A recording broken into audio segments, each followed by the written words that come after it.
Hello and good morning, everyone. My name is Jim Addis from the EDOSCAT Foundation, and I'm joined by my colleague Riskala Toma of EDOSCAT as well.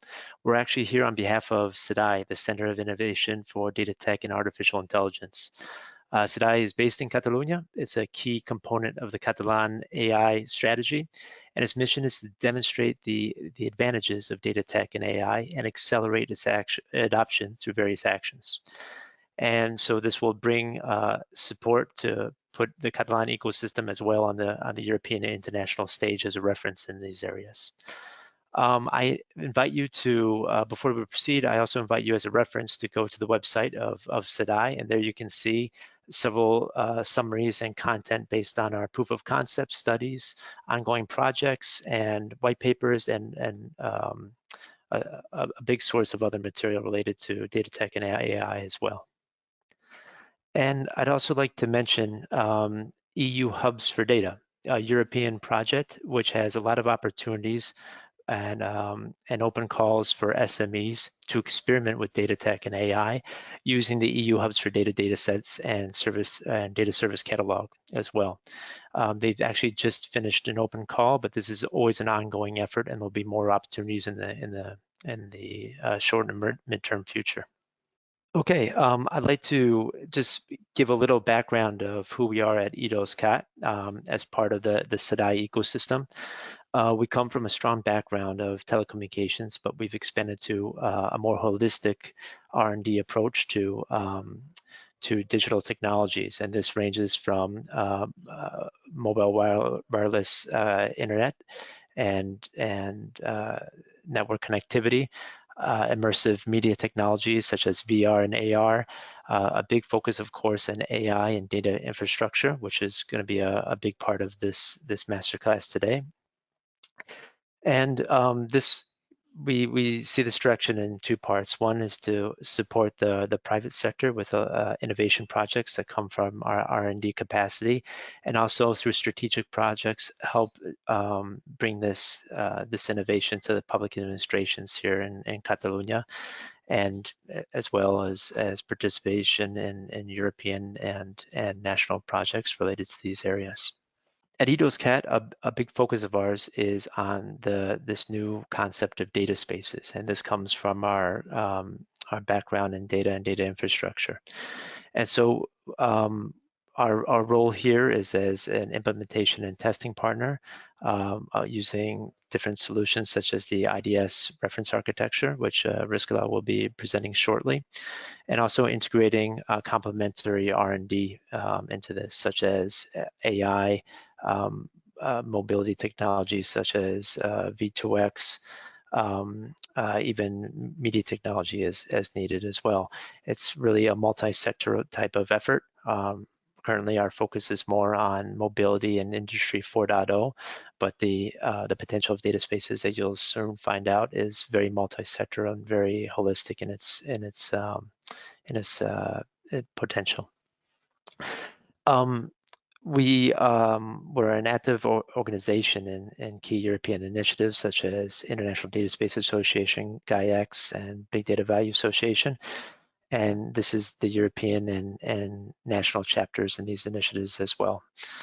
Here on the local level as well, we work with partnerships with, for example, EIT Urban Mobility to help foster the knowledge and understanding of opportunities around data spaces to the mobility ecosystem here in Catalonia, and also work on regional projects with other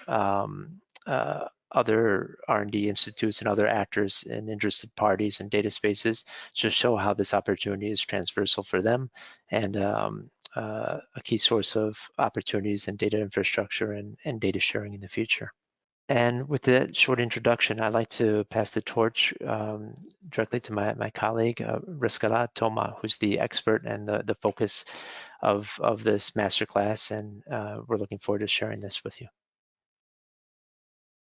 All right, thank you very much, Jim, for this introduction. Good morning, everyone. Thank you for joining us in this masterclass about data spaces. Before going into the topic, I'd just like to introduce myself very quickly. I'm the Big Data Research Lead in the I2CAT Foundation. I've been with I2CAT for about 2 years and a half. I've also been a part-time lecturer at the UPC school, specifically in master's programs related to big data and data infrastructures. My background has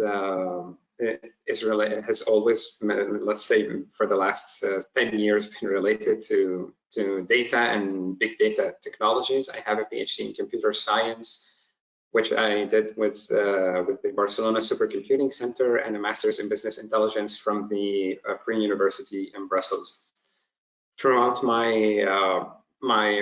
experience, I've worked on numerous European and national projects, specifically H2020 and more recently Horizon Europe projects, which we're just starting. And I've also have had some experience with in industry, working with entity data, with our client being specifically the European Commission. So with this introduction, I'll dive right into the content of our masterclass. What I would like to share with you in this hour and a half that we have can be summarized in the steps that you see here. First, I'm going to give a little bit of background about the need for data spaces, where they come from, how they emerged in the last few years. Then I will talk about the challenges, solutions, and reference architectures that exist to implement data spaces. Then I will move on to give some examples about lighthouse projects, existing data spaces, and some example use cases in order to give more, let's say, real-world examples of what data spaces can be and can bring to us. Then I will talk about a methodology that we've been using about how to implement data spaces. And then I will wrap up the session explaining a little bit our experience and vision from I2CAT in this in this field. I also would just like to say that I'm recovering from a cold, so if I might need a couple of minutes break here and there, but I should get through the class without a problem. So starting with the first topic we have, the need for data spaces. The background for data spaces comes from the European Strategy for Data.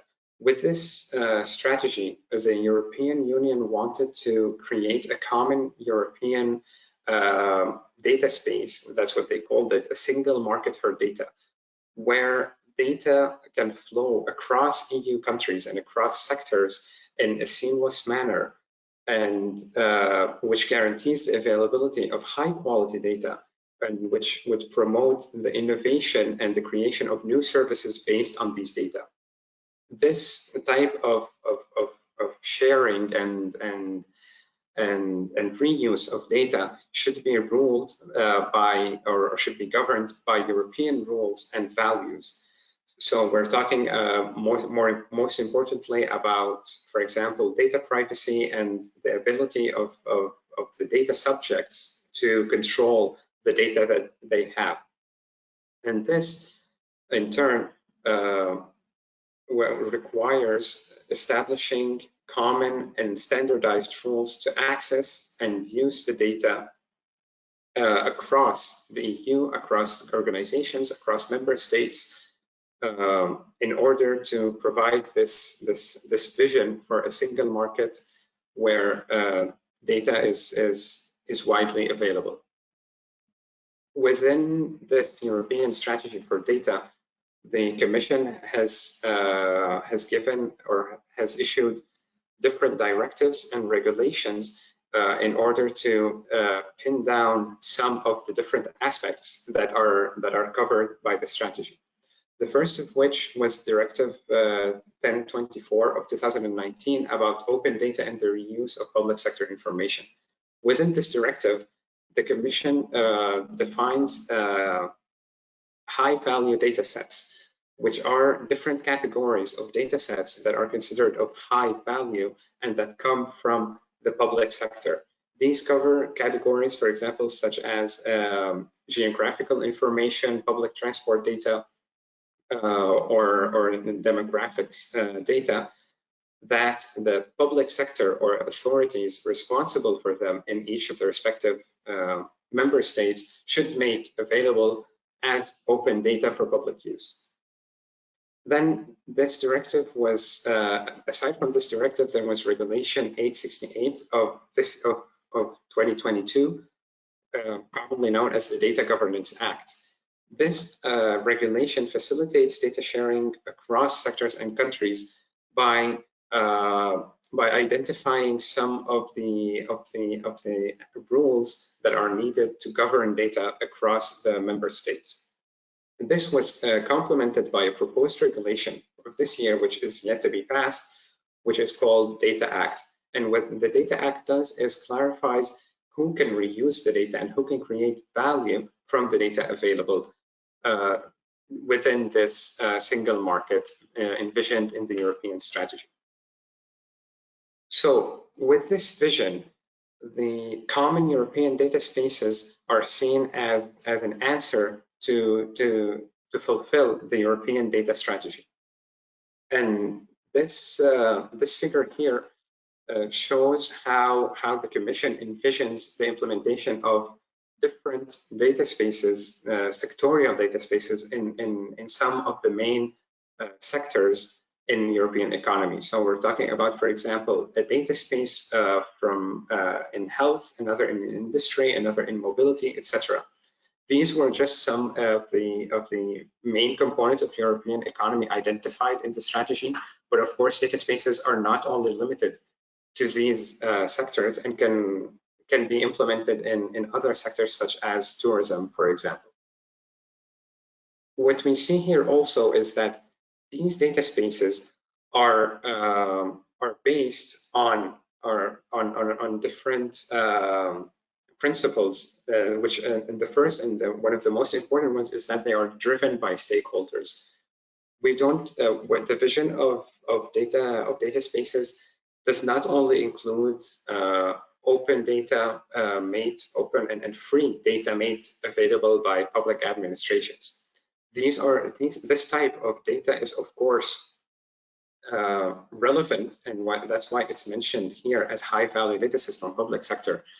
But they are meant to only be a complementary asset inside of these data spaces. The main objective of data spaces is to promote collaboration and data sharing between stakeholders and actors of the different sectors, and not only from the public sector. Oh, again, other aspects that should be taken into consideration are the data governance aspects, such as contracts, licensing, access rights, the technical tools to allow for the data pooling, data sharing, and data cataloging, for example, and the relevance of the openness or closeness of each of the data sets that are shared in data spaces.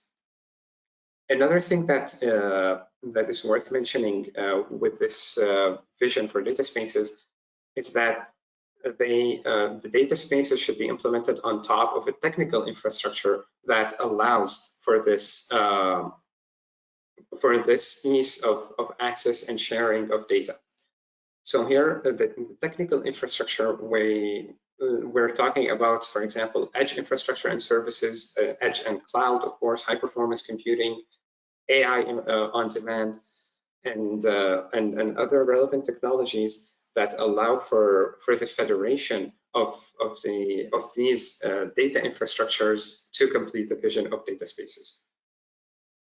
And here on the right side, there are also some examples of use cases that the Commission envisions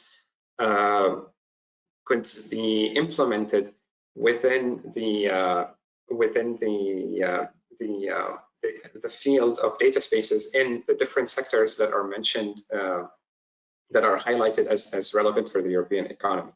I will just go through a couple of them. For example, they envision jet engines filled with sensors to collect and transmit data back to centralized or to the operations central in order to ensure efficient operation, or real-time notification of delayed trains and other public transport methods, or for example, better allocation of resources to fight pandemics or malaria by pooling all of the data in the healthcare system and allowing researchers and healthcare providers to more easily reuse the data and innovate with new services and new solutions to fight this disease. So why? This was, let's say, the introduction to data spaces from the European Commission's point of view. Why are data spaces? Data spaces can also be seen as an evolution of common data sharing infrastructures. And what we see here is how data sharing has evolved over the last decades, let's say, from bilateral ad hoc data exchange from point A to point B, to centralized repositories, to centralized metadata hubs while the data is not centralized inside of the repository, to more federated schemes and ecosystems with common governance. And this is where data spaces lie.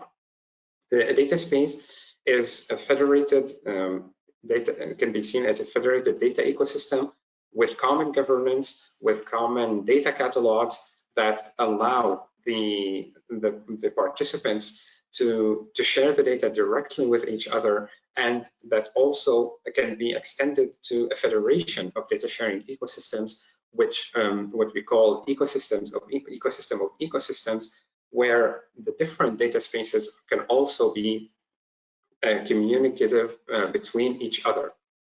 And in order to get to this level of federation, we can imagine that there are a multitude of challenges and solutions and technologies that have to be implemented and utilized. And this is where the rest of this class is going to be focused on. Before going into these technologies, I would just like to give in one sentence a definition of a data space. A data space is a decentralized infrastructure for trustworthy and sovereign data sharing and exchange between actors of the value chain of a particular sector. This sharing should be done based on commonly agreed principles, such as contracts and licensing and restrictions if needed.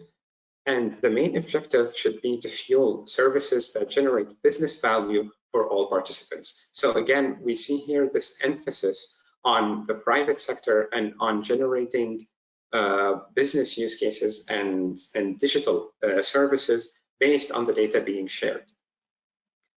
And based on this definition, we can also define 4 guiding principles for the design of a data space.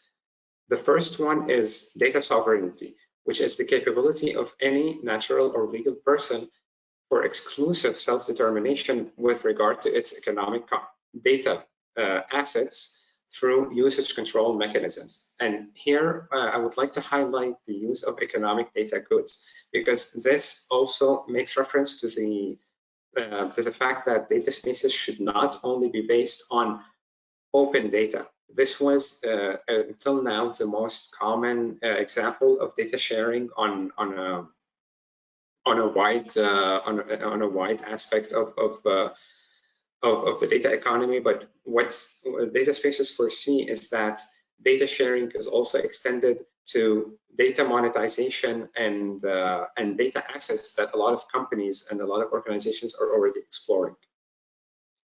The second guiding principle is the data level playing field.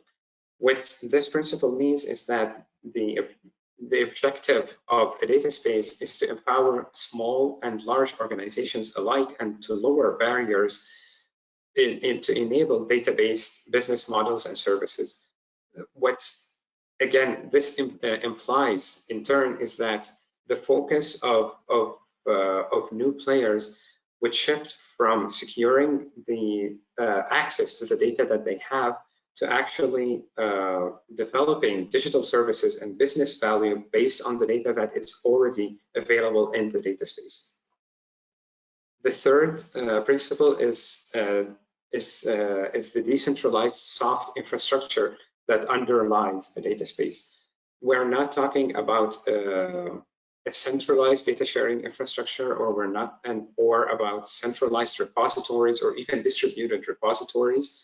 We're talking about a soft infrastructure, a federated type of infrastructure with common and standardized set of agreements and components that allow for this data sharing to seamlessly happen between the different actors without, again, passing through any external repository that pulls all of the data available in the data space. And the final guiding principle is it's the public-private governance of the data space. And this again puts emphasis on the collaboration between public administrations and the private sector in order to ensure that the data available and inside of the data space is of actual business value to the actors involved. And with this, now I would like to go into the challenges, the solutions, and some of the reference architectures that are available to implement data spaces right now. First, I'll start with the challenges to fulfilling the vision of data spaces. With a vision so ambitious and so grand, let's say, that it implies the collaboration between many different actors across European countries, there are bound to occur a lot of challenges to fulfilling this vision. I'm gonna mention some of the most relevant ones and categorize them into three different categories. The first one is organizational and human challenges, let's say. And the most relevant one here is maybe the lack of trust and motivation of organizations to share their proprietary data with third parties. And this comes from the fact that data right now is seen as an economic good, and organizations that own large amounts of data are still wary of sharing it with third parties that might, for example, create services based on this data that will, in the end, compete with their own business. There is also, even when there is motivation, some organizations struggle with sharing the data that they have because data sharing is not seen as an integral part of the data lifecycle management. We are used to having silos of data. Even within the same organization, there are multiple silos, a lot of duplicated data, a lot of no standardized data, no interoperability. And having this large amount of data without a vision for sharing it makes this decision to share it even more complicated to implement. And finally, there are some other human and organizational factors, such as the resistance to change or bureaucratic processes that can slow down the sharing process. The second set of challenges that I would like to talk about are the technical challenges. And with the vision of data spaces, there are multiple technical aspects to be considered in order to fulfill this vision of an open sharing system where each participant has full control over their data. The first challenge is how to implement access and usage control mechanisms. And we are not here talking only about access control through credentials, for example, username, password, or keys or certificates. We are also talking about usage control, where the provider of the data can define usage policies that are implemented when this data is being processed. So no participant can process the data in a way contradictory to the usage policies defined by the provider. Another technical challenge is the security of data transmission by using, for example, secure protocols and relevant techniques, guaranteeing the quality and veracity of the data, developing techniques, let's say, able to process and share the vast amounts of data, sometimes in real time or near real time, and standardization and interoperability, both in the shared data and metadata, as well as in the technical components that are used within this process of sharing. And finally, the last category of challenges that I want to talk about are the legal aspects of the data sharing. The first thing that comes to mind is personal data protection, specifically the adherence to the GDPR and other relevant regulations and laws, but also other regulatory compliance in general with national, local, European, as well as company-wide or organization regulations in terms of data sharing. In a scenario where, again, the data spaces are envisioned to include actors from across Europe, this can become a real complication, given that different jurisdictions can have different regulations on personal data, for example. So how do we tackle these challenges? There has been a lot of work already done in order to define the different approaches to tackle some or all of these challenges, and these can be summarized with this vision about data space building blocks. What this envisions are 4 different building blocks based on a soft infrastructure, each with its own, let's say, each with its responsible for a different aspect of these challenges. The first set of blocks is the interoperability blocks, which must be deployed by all participants and guarantee the interoperability of the data models, of the data exchange APIs and the data exchange components that are implemented, and also provide provenance and traceability about the data sharing and the data processing within the data space. The second set of building blocks is the concern sovereignty and trust. And what these blocks do is ensure that all data sharing happens in its trustworthy environment and respecting all of the restrictions and the sovereignty of the data providers. And these blocks envision, for example, identity management, access and usage control, and the trusted exchange of the data. The third set of blocks is concern data value creation. And these provide complementary services and intermediary components that facilitate the data sharing process and the data and the creation of value from the data within the data space. And these can include, for example, services such as metadata catalogs, discovery protocols, accounting for data usage, and publication of data services within a marketplace, for example, to enable common processing or visualization or analytics that can be applied to the data within the data space. These 3 sets of blocks were all technical. The fourth set of blocks concerns the governance of the data space, and this includes the setup for the data space, so the cooperation agreements between the different participants, as well as operational aspects and the continuity model for the data space once it's implemented and put in place. I would like to mention that these building blocks come from a white paper published by Open Day, which was a European project that aimed to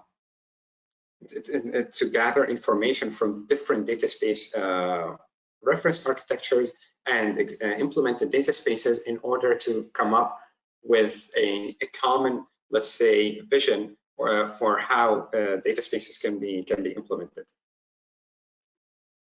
So right now, with this European strategy for data and the data spaces concept coming into life, this has created numerous initiatives, associations, and players that are working towards the implementation of the vision of data spaces. Here we have some examples of the most important players at the European level. We have the Data Space Business Alliance, which is a loose, let's say, association of the four main players, as well as iShare, for example, and the Data Sharing Coalition.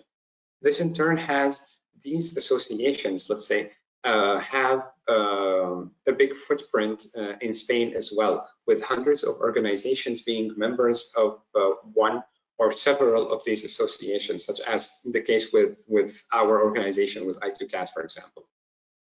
We also have in Spain a national hub of GaiaX and another association by data related to the International Data Spaces Association to provide services and help implement data spaces. What these different associations and initiatives worked on, well, what has resulted from having different associations and initiatives is that we now have multiple architectures and standards to implement data spaces. These architectures are not always interoperable with each other. So what I would like to do for the next 15 minutes, let's say, is give an overview of the four main architectures to implement data spaces. I will go through the International Data Spaces Reference Architecture Model, which Jim mentioned in his introduction, the GaiaX architecture, spyware, and iShare. And starting with the IDS, Reference Architecture Model, or IDS-RAM for short. The objective of the International Data Spaces Association is to establish a set of standards to build database ecosystems, products, and services.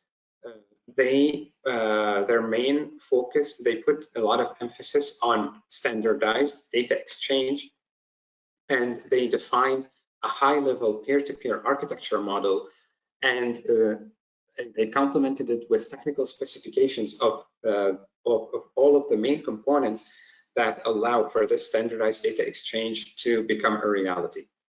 Here we see this vision of this sharing network where where we have companies that want to share data and that are aided by the IDS components that are deployed, let's say, within each company, and also with some additional components and services that are implemented in the cloud. One important aspect here is that they also specifically mention data usage constraints as part of sharing data. So once you share,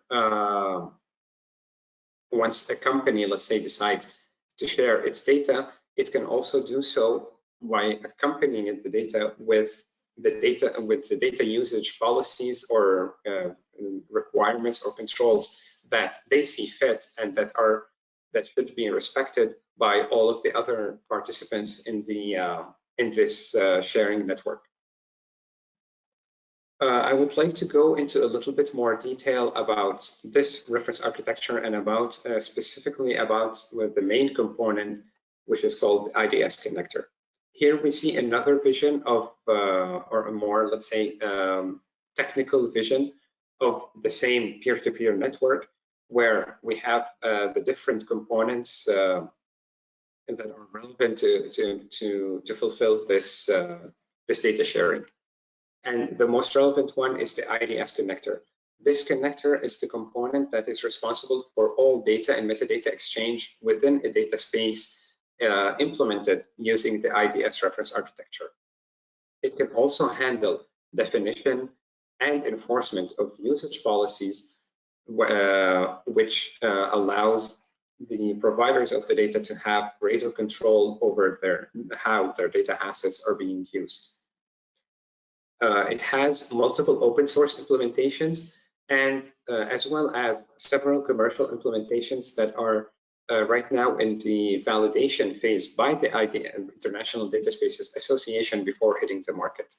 What these commercial implementations indicate, let's say, is that there is interest by different technical companies to put into the market solutions, commercial solutions, paid solutions to fulfill this data exchange vision of data spaces. Here at the bottom, we also have a more detailed technical diagram of the architecture of the connector itself. And I would just like to mention that it is based on virtualization techniques such as, for example, Docker containers, and it separates very clearly the data sharing components or subcomponents from the data control components and the added value service components as well. Another aspect that I would like to mention about the connector is that it allows these added value services to be installed and deployed within the connector itself.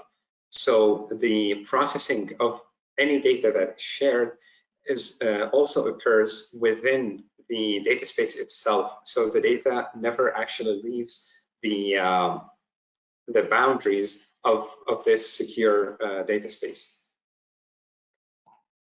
The second reference architecture that I want to talk about is Gaia-X. And Gaia-X is an initiative that develops a software framework of control and governance in order to define a common set of policies and rules to federate different cloud providers. It is not a cloud provider in itself, or neither nor a cloud operator, but it's rather meant to be deployed on top of any existing cloud platforms in order to reach this cloud federation that enables data spaces. And the main aspect of the Gaia-X federation is of the Gaia-X architecture. Is the Gaia-X Federation Services, or GXFS for short. These services are a set of federation services that are deployed on top of the infrastructure and that allow for the data ecosystem to implement data spaces and services on top of the existing infrastructure. They address some of the, or basically the same concerns as the IDS RAM.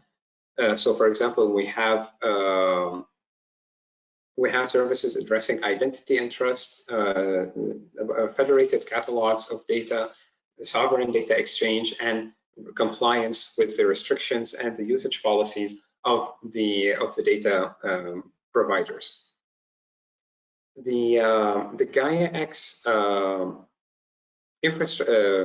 architecture concern is, as it is mentioned here, is more focused on defining a common set of policies and rules than on implementing components. So for now, they are very focused on defining these, the architecture, let's say, or the specifications of these different services. Moving on to Fireware. Fireware is it's actually an ecosystem that started before data spaces. based on a core component that the FIWARE Association developed. So the FIWARE focuses a lot on open source software components and standards that enable development of interoperable solutions based on data and exchange and its reuse. These components can also be complemented by third-party implementations to create the system, so they are not limited to the usage of only of their components. And the main component that FIWARE that the FIWARE architecture is based on is a broker that collects IoT data from different sensors, for example, and makes it available through a distributed and federated manner to different services and added value solutions. And this is the only mandatory component of any powered by FIWARE platform, the core context broker. It can be complemented by other components that are developed by the FIWARE Association, for example, to interface with the IoT sensors, or to process and analyze and visualize the data, or even to share the data through data API management and through and complemented with deployment tools in order to deploy all of these components. The open source implementation of the core context management or the context broker there are multiple implementations that exist, and they are based on the European standards that were developed by the FIWARE Association itself before becoming standard European standards, NGSI v2 and NGSI LD, which allow for this data and metadata exchange in a standardized manner. Here we have a more technical view of the context broker and how it can communicate both with the IoT sensors at the bottom, with the big data and data services, and even with data portals on top, and with other repositories or with other data sharing, for example, solutions to the right. Again, FIWARE has multiple open source components in order to implement all of these layers in the architecture, but they can also be, so you can pick and choose any of the components that you see fit for the specific use case, and you can complement it with any third-party components that you might need. Finally, the last reference architecture that I would like to talk about is iShare. And iShare is the European standard to share business data in a sovereign way.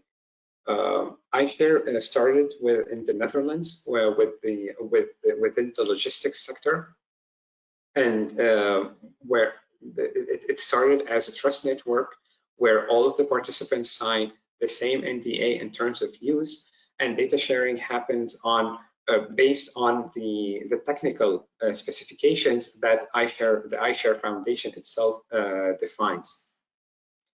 Before participants can join this sharing network, they go through a registration process where their credentials are authenticated and where they are verified. And the iShare architecture defines different roles, specifically two categories of roles: adhering roles and certified roles. Adhering roles represent the actual participants that share the data within the network. So we have the data owner and the data provider, and iShare differentiates between the two. So the data provider the data owner is the legal owner of the data, and the data provider can be a different entity that is authorized by the data owner to share the data within the network. And then we also have, of course, the data consumer. And then we have the certified roles. These are the core roles and components that make this data sharing possible within the network. We have the iShare satellite, which is the federated scheme administrator. It uses distributed ledger technology in order to verify the identities and of the different participants. We have the identity provider, which provides the credentials, and the authorization registry, which controls the data sharing policies between the data provider and the data owner. So with all of these initiatives, they might seem very disconnected. They are, but they're not. But they're not. They are very. They are. There are some differences between them. So, for example, the IDS RAM is focused on a complete architecture, also providing software components. FiWare also provides software open source implementations of the components required. It is a very technical architecture. GaiaX is more abstract. It's more about defining the policies and the processes of this federation. And iShare is focused on logistics data, and it is very business oriented. But there has been lately a lot of collaboration and integration between these different initiatives. So, for example, the IDS RAM and GaiaX architectures were mapped together in a position paper published by both associations, where they map the IDS RAM architectures, components to the GaiaX federated services. FiWare, for example, developed a connector called True Connector, which is compatible with the IDS RAM infrastructure, and this connector can be used as a bridge between an IDS RAM data space and a FiWare powered data space and system. And finally, iShare declares the FiWare context broker as compatible with iShare, with iShare principles and specifications. So there has been a lot of collaboration, and it's still ongoing in order to bring these different initiatives and standards closer together in fulfillment of this of the vision of data spaces. I would like to mention here something that is very relevant to CIDAI and to what we do in CIDAI in powering AI-based solutions, and it's which is how can data spaces evolve AI, or how can an AI, let's say, use case or value chain be implemented on top of this vision of data spaces. And in this white paper from the Netherlands AI Coalition, they define different collaboration models, AI collaboration models, and they map them into the components or the roles of the IDS reference architecture. So, for example, we have an AI collaboration model where it is only about data sharing. So the data is shared directly from the data provider to the algorithm provider, which in IDS terms would be a data provider and a data consumer. We have an algorithm sharing where the algorithm provider sends the algorithm to the data provider. And in IDS terms, this would be a service provider that is sharing an added value service to the data provider. Then the collaboration models become more complicated. So we have third-party processing where both the data provider and the algorithm provider share their data to a third-party AI operator. And finally, we have network processing where we have multiple data providers, multiple algorithm providers, and a network of AI operators, which are all sharing the data and executing the algorithms on top of the partial data that they have. And this vision, of course, is very relevant to distributed and federated learning across different parties. It's very interesting to see how much further this vision can go, specifically in the case of distributed and federated learning, and how can data spaces and their standardized vision for data sharing can facilitate the deployment of this type of federated and distributed learning algorithms. So after talking about these reference architectures, I want to give some examples of existing data spaces and some lighthouse projects and example use cases. I'll start with the mobility data space. The mobility data space is a German initiative. It started with direct funding and support from the German federal government, and now has more than 200 stakeholders from industry, science, and public administrations working on its conception. These include OEMs, original manufacturers, traffic control systems, public transport providers, mobility service providers, many different actors from the mobility value chain. The infrastructure that this data space is based on is built on top of the IDS reference architecture. So they use IDS connectors and the IDS complementary components. And it is maintained by Acatec, which is a research center in Germany. This was actually true until a couple of months ago, where Acatec transferred the operations of the mobility data space to a spin-off that is solely responsible for operating and maintaining this data space. And I would like to give some examples of the use cases that have been implemented within this data space. The first example was implemented by BMW, and it concerns the collection of local hazard data from sensors in their connected vehicles in order to detect if there are any hazards, transfer this information to their processing cloud infrastructure, and then if a local hazard is actually detected, send notifications to other vehicles within the same area. The second use case is a smart parking solution with direct navigation and payment options. It was implemented by Fireware, the association that also has reference architecture. And what it does is connect users through a mobile app with available parking spots around an area where they would like to go. But it also adds an additional feature, which is that it connects the app to local businesses in the same area, which can offer to pay for the parking spot if the user is going to use their establishment.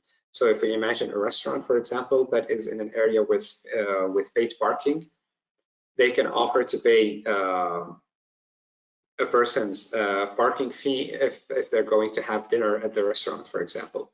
And all of this data sharing is done through this data space. The third use case is a travel mode recommendation based on weather conditions. It was implemented by FreeNow, and what they do is incorporate weather data from the German Meteorological Institute in order to provide multimodal transport recommendations to their users based on the data, based on the weather. So, for example, if it's sunny and they see that the user only wants to do a trip of 15 minutes, they might recommend a bike or a scooter where if it's raining, they can recommend them a taxi or a car sharing, and between all of their different services. And the final two use cases that I would like to talk about are interesting because they come from a different point of view. They concern companies that offer data through the data space. So PTV Group, for example, processed raw traffic data and through machine learning, and is sharing the results of these machine learning and traffic forecasting through the data space. The same with ZF, which has a data set selection and visualization tool about geographical and traffic data, and they put these data streams into the data space. These use cases are only some examples among other use cases implemented by a wide variety of companies, big players such as Volkswagen and Mercedes-Benz, and startups and public transport operators. So if you would like to know more, I really encourage you to go to the Mobility Data Space website, because they have a lot of details and a lot of information about their about all of these use cases. The second data space I would like to mention is Catena X. And Catena X is a data space with the objective to connect actors throughout the automotive supply chain. So the initial developments of this data space focus on core components to connect OEMs with their suppliers, with their technical collaborators, with any third-party partner across 10 horizontal end-to-end use cases. So they define 10 different the 10 most relevant aspects, and they implement use cases across these use cases. So, for example, we have digital twins, we have traceability, we have circular economy, we have CO2, demand and capacity management, and all of this was done by the OEMs themselves in order to solve the use cases, in order to solve some of the issues that they've been having with missing data or the complexity of data sharing between themselves and their partners. The architecture of Catena X is also based on IDS-RAM, and in particular, they use the Eclipse Foundation data space connector in order to implement this data sharing. The third example I want to mention is Iona X, and Iona X is a data space from France that is focused on exchange of mobility, transport, and tourism data. The main objective is to improve travel services, intermodal and multimodal transport, and generate business value, of course, to their partners. It was launched by Amadeus at the beginning of 2021, and already has several key members from the transport and travel and tourism sectors, such as, for example, the Air France KLM group, SNCF, the French national train operator, the Airports of Paris Authority, or the Airport of Marseille. One of the example use cases that Iona X envisions to fulfill with the collaboration of these different transport operators, from airlines to airports to train providers, is this example of a traveler that is planning to go to Marseille from Brussels, going through Paris to watch a football match at the Stade de France, for example. So they envision this multimodal trip where they go from Brussels to Paris with a train, then they take the subway to go to the stadium, then they go to the airport by taxi, and then they fly to Marseille, etc., etc. And this vision, of course, requires a lot of data to be put into the same place in order to be able to offer this type of integrated service where the traveler can plan their entire trip through the same portal, let's say. And again, Iona X is also based sorry. Iona X is also based on the IDS reference architecture, and they also use the Eclipse data space connector to implement their vision. Okay, so after giving these examples, I want to talk a little bit about how a data space use case can be implemented.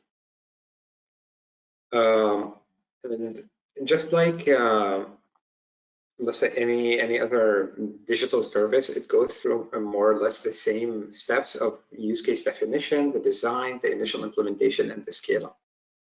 Within the definition, the most relevant aspects to identify are the challenges to address, the involved stakeholders, and the complexity of the data exchange that is required to fulfill the vision of the use case. Once we have these aspects clear, we can move on to the design of the use case, where we go through a more detailed analysis of the data sources, the technical needs in terms of, for example, the technical characteristics of the data sharing, and to define the specific interactions between the stakeholders that are required to implement the use case. With the initial implementation of the use case, what we aim at usually is to involve all of the identified data sources and stakeholders, and focus on fulfilling one main objective of the use case. So, for example, if we have a use case that can have multiple objectives or multiple added value services, we focus on one or two in order to implement a sort of a proof of concept, and maybe add some basic additional features such as a data catalog or some data access or usage control. After this initial implementation, we can scale up this use case by incorporating different data sources, incorporating different players, different actors, and implement advanced data space features such as an app store, which provides additional added value services, advanced usage control, or common vocabularies, for example, to ensure the interoperability of the data within this data space. More visually, this let's say can be visualized with this diagram through an incremental implementation process. The first iteration is the MVP use case, where we have 2, maybe 3 participants that share data with the main component, of course, of identity certification and identity provider, and possibly some basic usage policies. These participants should, let's say, again, like have a main objective for implementing the use case. Once we have this MVP use case, we can move on to adding common services in the data space, such as clearinghouse, transaction logs, data catalogs, app stores, common vocabularies, all of which help incorporation of different or of new stakeholders, which is the third step of improving or of incrementing this implementation of the data space. These new actors, for example, can take different roles, such as they can be new data providers, new data consumers. They can be the added value service providers, which provide services through the App Store to other components. And through this, we can implement other supported use cases.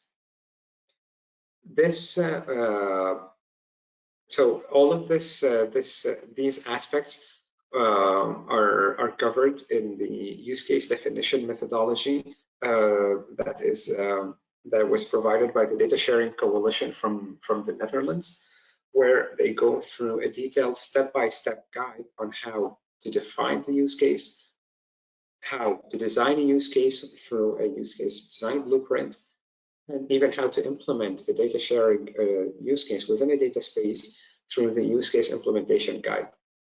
These sources are invaluable for any organization that is planning to start implementing a data space use case. So I think they are very relevant and very interesting to look at in more detail. Finally, the last thing that I want to talk about are some example use cases that we have been working on from the ITCAT Foundation about data spaces. These were all parts of projects that are done or ongoing. The first one, for example, is from the Boost 4.0 project, which was an H2020 project that we finished in December 2020. And the use case that we addressed in this project was about an industrial data space with the objective of increasing the operational effectiveness and the flexibility of production, specifically through more dynamic allocation of resources and warehouse and storage area management. What we did was provide a complementary solution where we, with a real-time locating system developed in-house within I2CAT, using ultra-wideband and RFID tags, and then collect the data from these sensors and send it through a data space architecture using the IDS connectors and identity providers to a third-party consumer that does a data visualization and analytics in order to provide insights on key mobile assets inside of the factory. The second use case is we're implementing within an ongoing project, which we're finishing at the end of the month, called Lumi Factory. This was a regional project implemented in Catalonia, co-funded also by the European Regional Development Fund. And the objectives of this use case were predictive maintenance and estimation of costs of unit productions using HAS CNC machine. And similarly to the other use case, we collected data from the deployed sensors on the shop floor and sent it through an IDS architecture to IDS consumers, where we deployed apps developed by other partners in the consortium to analyze and predict the production costs and the maintenance of the machine and the units that are being deployed. In this use case, we went further than in the first by incorporating several complementary components to the architecture, namely a data broker, which includes a metadata catalog and an app store where these added value apps can be cataloged and also deployed automatically in the IDS connector in order to have this closed loop data processing within the data space. The third example is another ongoing project about the generation of synthetic data for urban planning optimization. So this example is in the mobility sector, and the main objectives are the generation of synthetic data for electric charging stations usage. What they want is instead of sharing the real user data in order to better allocate the electric charging stations, our partners want to use a synthetic data generation technique called differential privacy in order to generate the synthetic data and share it with the data analysis with the data analytics solution provider. And what we implemented here is again an IDS architecture in order to share all as the real data as well as the synthetic data and the analysis results between the different involved actors. And finally, the last use case I wanted to mention is again in the mobility sector, and it is about micro mobility bike sharing system optimization. We are implementing this actually with partners from CIDAI and VSync. And what we want to do is optimize the availability and the SLA of public bike sharing, detect events, forecast usage through the compilation of different data from VSync as well as from other sources and incorporating it into a data space. This the kickoff of this project was in September 2022. So we're still in the early stages of defining the data sources and the specific specifications of the use case before moving on to the architectural definition and the implementation. Another activity that I would like to highlight from that we've been working on from ITCAT is again related to mobility sector. And it's a study on the mobility sector in Spain with the vision of implementing a mobility data space in Spain. This study was commissioned by EIT Urban Mobility and was developed by us and Factual Consulting. We included a market analysis of the mobility sector in Spain, the different actors, the data needs. We analyzed the mobility data, and we provided a vision towards the implementation of a mobility data space in Spain. We're going to present this study in the Tomorrow Mobility event, which will be held next week within the Smart Cities World Expo in Barcelona. And our plan is to further develop the study and its results within the national hub of GaiaX, and specifically the mobility working group, of which we are the technical co-leaders. Okay, with this, I would like to quickly wrap up our class for today. So I wanted to provide a summary of data spaces, where the concept comes from, some of the main architectures, some examples. And so what's happening next? At the European level, there are constant ongoing advances in the development of the different reference architectures, ongoing and increasing collaboration on aligning the different technologies and architectures. Our objective would be to have interoperable solutions, not only one solution, because we have different use cases.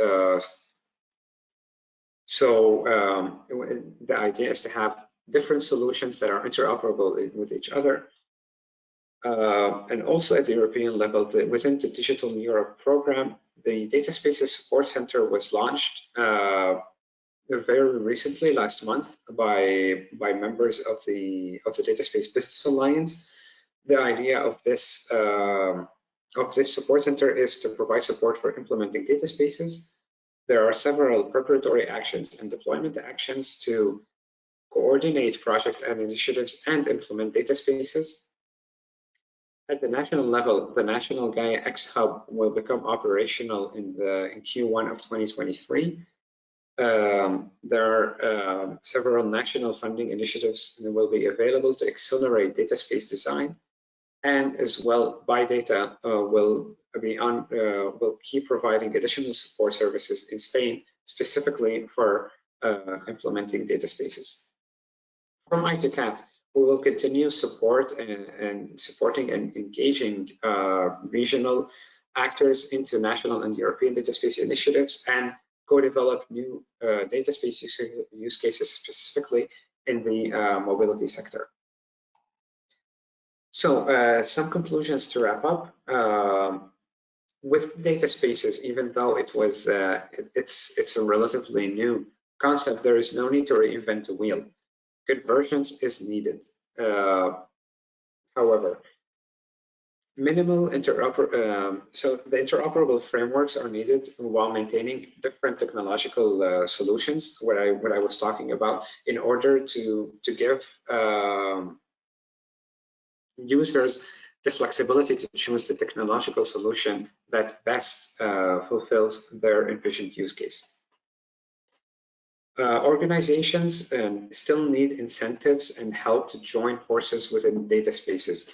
For example, they still need help in demystifying data sharing concerns, in co-designing, developing use cases, in quickly experimenting with data spaces through a testbed, for example, and in understanding the value of their data and how they can monetize their data.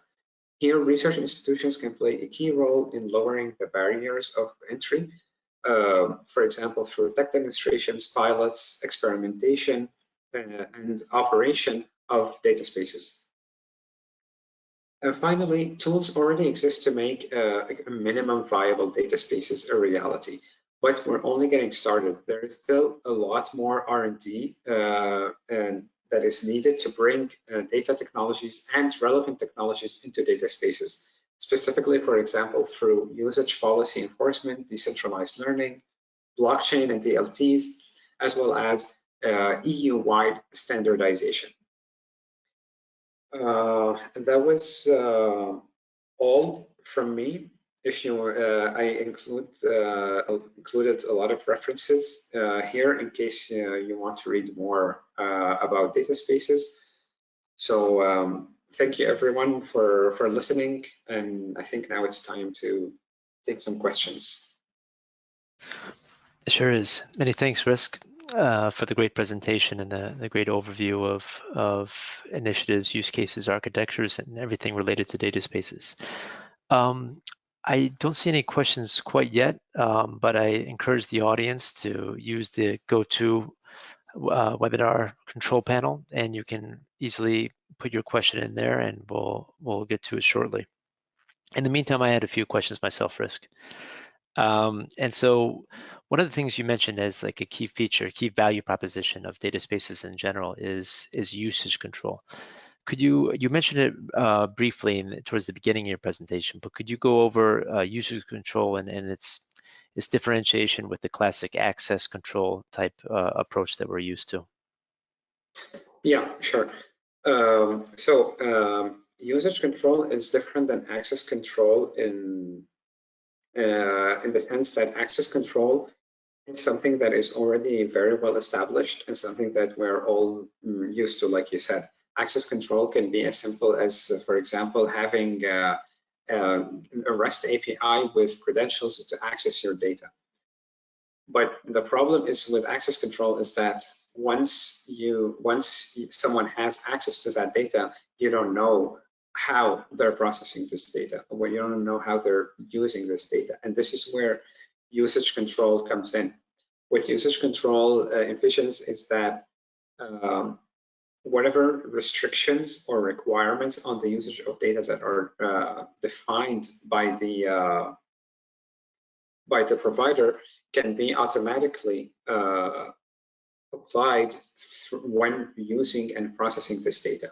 And this requires a lot of intercepting of the the applications that are processing the data and monitoring these applications in order to detect any processing of the data that does not adhere to the usage policies defined, and implementing this while at the same time maintaining an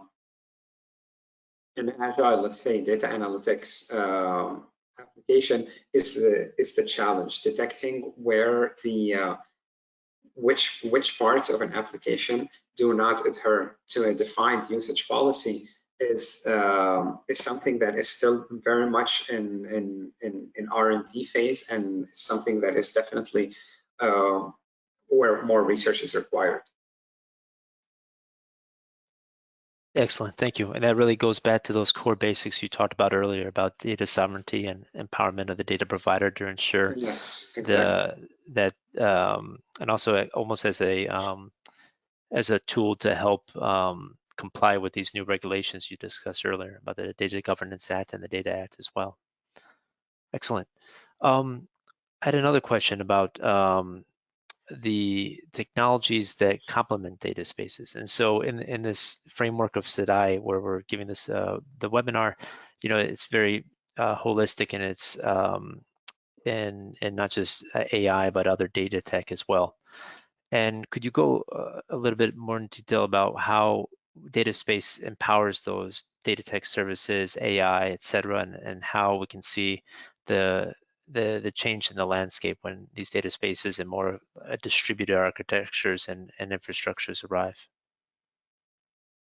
Yeah, sure. So here we can look at it from 2 points of view. I mean, there are some complementary technologies that can help empower data spaces, such as, for example, blockchain and DLTs for identity management and control. And then there are technologies such as AI and data analytics that can be implemented on top of the vision of data spaces. And here, what I mentioned, for example, with the network processing vision, which is basically fulfillment of distributed and federated learning, what the data spaces can provide is providing this this infrastructure where data is already accessed in different nodes and in different places through a standardized and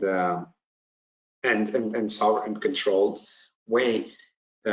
This provides the basis for implementing federated and distributed learning technologies on top of it.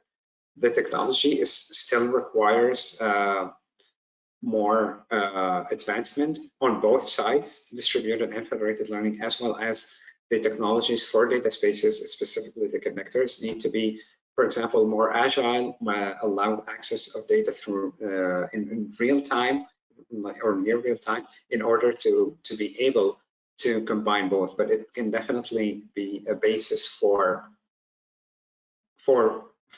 this implementation of federated learning.